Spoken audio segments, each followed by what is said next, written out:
Tu veux réussir ton brevet et gérer tous les exercices sur les fonctions, alors tu es sur la bonne vidéo. On va commencer par lire les questions ensemble. Pour commencer, en fait, on te donne un programme de calcul avec plusieurs étapes et il faut montrer que en choisissant 2 en départ, on obtient 5 ensuite. Même chose pour moins 3. Okay. Ensuite, on te donne une fonction f de x f telle que f de x égale x plus 1 au carré moins x carré. Il va falloir montrer que f de x est égal à 2x plus 1. Ensuite, dans la dernière question, tu as un QCM et dans chaque cas, donc il y a une seule réponse qui est bonne et il va falloir s'aider de ces graphes-là. Voilà, donc plusieurs choses à faire. Donc si tu as des idées, si tu veux te tester, eh ben, je te conseille de prendre une feuille et un stylo et d'essayer de mettre pause et d'essayer de le faire. Je pense que c'est largement à ta portée et si bien sûr tu as des questions où tu ne comprends pas, eh bien, on se revoit tout de suite pour la correction. A tout de suite. Donc, première question, il faut montrer que quand on choisit 2, on obtient 5 en nombre final. Donc, on choisit 2, on lui rajoute 1, on met le résultat au carré, et on soustrait à ce résultat-là le carré du nombre de départ. Le nombre de départ étant 2, donc il va falloir enlever 2 au carré. Donc là, il ne me reste plus qu'à calculer. Donc, 2 plus 1, ça fait 3. Au carré, moins 2 au carré. 3 au carré, ça fait 9. Moins 2 au carré, ça fait 4. Attention ici, c'est pas moins 2 qui est au carré. Hein. Attention, on a soustrait le carré du nombre de départ. Donc là, ça fait 9 moins 5, ça fait 9 moins 4, ça fait 5. Une autre façon de faire, et qui est plus décortiquée, qui marche toujours, c'est de faire les opérations au fur et à mesure. Donc, bien sûr, tu as le droit de faire ça. Donc, tu choisis ton premier nombre, c'était 2. Tu fais plus 1. Donc, ça fait 3. Tu calcules comme ça, voilà, pas de problème. Après, tu mets le résultat au carré, donc tu prends 3, tu le mets au carré, ça fait 9. Okay. Et tu soustrais encore à 9 le carré du nombre de départ, donc 2 au carré. Donc ça fait pareil, 9 moins 4, ce qui donne 5. Voilà, ça marche aussi. C'est juste un peu plus compact de l'écrire comme ça, et ça t'entraîne aussi à comprendre après le lien entre, enfin de faire plus facilement la transition entre ça et quand on te demandera avec les x. Parce que là, du coup, en fait, tu as juste à remplacer x, 2 par x, et là aussi, donc, et en fait, ça va donner pile poil ce truc-là. C'est pour ça d'ailleurs qu'ils te donnent ça, en fait. Ils auraient même pu te demander de prouver que f de x était bien égal à ça. Donc d'essayer de retrouver cette expression-là. Mais ils l'ont pas fait ici. Donc, question suivante, quel résultat obtient-on lorsqu'on choisit comme nombre de départ moins 3 ? Et ben, c'est à peu près la même chose, c'est-à-dire que tu prends moins 3, tu rajoutes 1, tu le mets au carré, et tu soustrais le nombre de départ, donc 3 au carré. Ce qui va donner quoi ? Bah, du coup, on va calculer ça. Moins 3 plus 1, ça fait moins 2 au carré, moins 3 au carré. Moins 2 au carré, ça fait moins 2 fois moins 2, donc attention, ça fait plus 4, hein, attention. Après, il y a moins ici, 3 au carré, ça fait 9. Donc là, on obtient moins 5. La réponse est moins 5 ici. Ensuite, donc, on a cette fonction-là, f de x égale x plus 1 au carré moins x carré. Et il faut montrer tout simplement que f de x c'est 2x plus 1. Donc, en gros, il faut montrer que ça, c'est égal à ça. Donc ça, cette égalité, c'est pas encore établi, hein, d'accord ? On sait juste que f de x, c'est x plus 1 moins x carré. Enfin, x plus 1 au carré moins x carré. Donc, comment on montre une égalité ? Toujours la même chose. Pour montrer que a égale à b, il faut partir d'un des deux côtés, retravailler, peut-être faire des développements, factorisation, transform, etc. Et tu vas arriver à l'autre côté. Donc, nous, on sait juste que f de x, c'est ça. Donc, on a déjà une expression de f de x. Donc, il vaut mieux commencer par ça, parce qu'on saurait déjà comment enchaîner. C'est ce qu'on va faire ici. Donc, on va écrire tout simplement f de x égale, pour dire qu'on part bien de la gauche. Et après, on va écrire direct ce qu'on sait sur f de x, ça.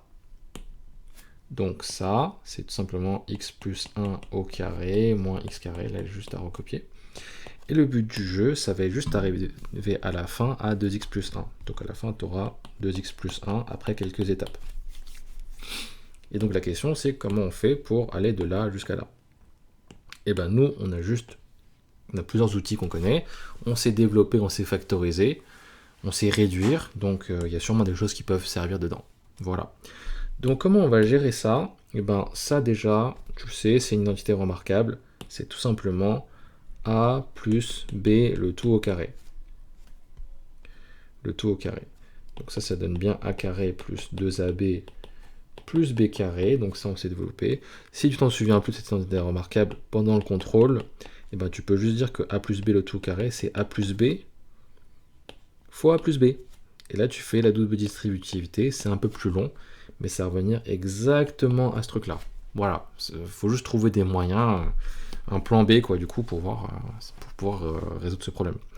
Bah, bon, donc, si on connaît la formule, on peut l'utiliser direct pour ça. Ce qui va donner quoi? Ben, x carré, parce que ça, c'est notre a, plus 2 fois a fois b, donc fois x fois 1. Donc je rappelle que s'il y avait eu un moins 1 ici, j'aurais mis moins 1 ici. Et ce qui nous aurait donné en tout moins 2x, quoi. Ensuite, il ne faut pas oublier plus b au carré, plus 1 au carré, moins x carré toujours, ça ne bouge pas. Donc qu'est-ce qu'on peut voir ici? On voit qu'il y a du x carré ici, on voit qu'il y a du x carré ici. Donc tout de suite, allez, on fait ça comme ça. Ensuite, 2 fois x fois 1, ça fait 2x. 1 au carré, ça fait 1.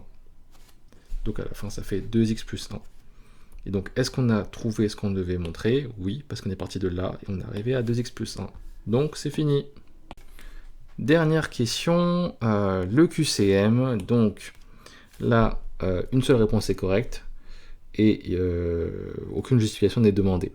Mais on va quand même justifier parce que de toute façon, c'est mieux d'expliquer et de toute façon, c'est comme ça qu'on progresse. Première question du QCM. Alors, la représentation graphique de la fonction f est, et là, du coup, tu as 3 propositions, A, B, C. Donc, la fonction f, on rappelle que c'est une fonction affine. Donc, on représente ça par une droite. C'est une droite qui passera pas par l'origine. Donc déjà, on peut être sûr que ça ne peut pas être celle-là. Donc c'est mort pour la représentation A. Ensuite, il nous reste 2 autres propositions, donc la B et la C. Quelle est la différence entre la B et la C? Bon, les deux passent pas par l'origine, voilà, ça aurait été trop facile sinon, hein, de toute façon. Mais voilà, il y a quand même d'autres différences entre les deux. Notamment le fait que celle-là, elle va de gauche à droite, elle descend, et celle-là, elle monte. Et bien ça, en fait, il y a un truc dans le cours qui nous permet de différencier ça. Comme c'est une droite qui descend, son coefficient directeur sera négatif. Donc, coefficient directeur, tu sais que quand la fonction affine, c'est f de x égale ax plus b, le coefficient directeur, c'est ce machin-là, d'accord? L'autre, c'est ce qu'on appelle ordonnée à l'origine. Lui, c'est le coefficient qui dirige, comme son nom l'indique, qui dirige si ça va vers le haut, ou vers le bas. Donc, si jamais ton coefficient directeur est positif, donc imagine j'ai 3x plus 5, sans problème, je peux savoir que la droite, elle va monter. Mais le jour où j'ai moins 3x plus 5 sur une autre fonction, sans problème, je peux dire que ça va descendre. Et voilà. Donc, il y a vraiment une différence entre ces deux-là. Pour lui, le coefficient directeur, il est négatif. Pour lui, le coefficient directeur, il est positif. Or, ici, on veut représenter f de x, f, et on voit que le coefficient directeur, c'est 2. Donc, que c'est positif. Donc, forcément, la droite va monter. Et la seule droite qui monte ici, c'est la C. Donc, la bonne représentation, c'est la C. Donc, de la question 2, il faut essayer de trouver ce que c'est l'image de 1. Donc, je vais lire la question. En utilisant la représentation A, donc forcément celle-là, l'image de 1 par la fonction représentée est, et donc là, il va falloir trouver la bonne réponse. Donc, quand on dit ça, il faut savoir déjà où il faut lire 1. Comme on dit l'image de 1, donc nous on cherche l'image qui correspond à 1. Donc du coup 1, attention, c'est pas l'image. Si on représente ça sous forme de petits cercles comme ça, il y a un cercle pour les antécédents et un cercle pour les images. 1, c'est l'antécédent, et nous on cherche l'image qui correspond à 1. Donc l'image c'est notre inconnu, quoi. Donc, du coup, les antécédents on les lit toujours sur cet axe horizontal, et les images toujours sur cet axe vertical. Donc 1 va falloir le lire ici. Donc où est-ce qu'il est 1 ? Il y a moins 1 ici, 1 il est là. Il va falloir monter, tac tac tac tac tac tac tac, point de contact avec la courbe, et là direct je regarde sur l'axe vertical, donc là, et j'arrive sur 4. Voilà, donc la bonne réponse était 4. Donc, toujours vraiment faire la chose dans le bon ordre, et ça va toujours marcher. Mais il ne faut pas se tromper d'axe, faut pas se tromper, faut pas confondre entre l'image et l'antécédent. Même genre de question dans la question 3.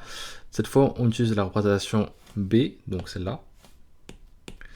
Et donc du coup, on se demande cette fois l'antécédent de 3 par la fonction représentée, et voilà. Donc l'antécédent de 3, c'est l'antécédent qui correspond à 3. Donc c'est-à-dire que 3, il est ici. Et nous, on cherche l'antécédent qui correspond à 3. Donc ça veut dire qu'il va falloir chercher sur l'axe vertical 3. Donc on utilise la représentation de B, hein, comme ils ont dit. Donc 3, il faut le chercher.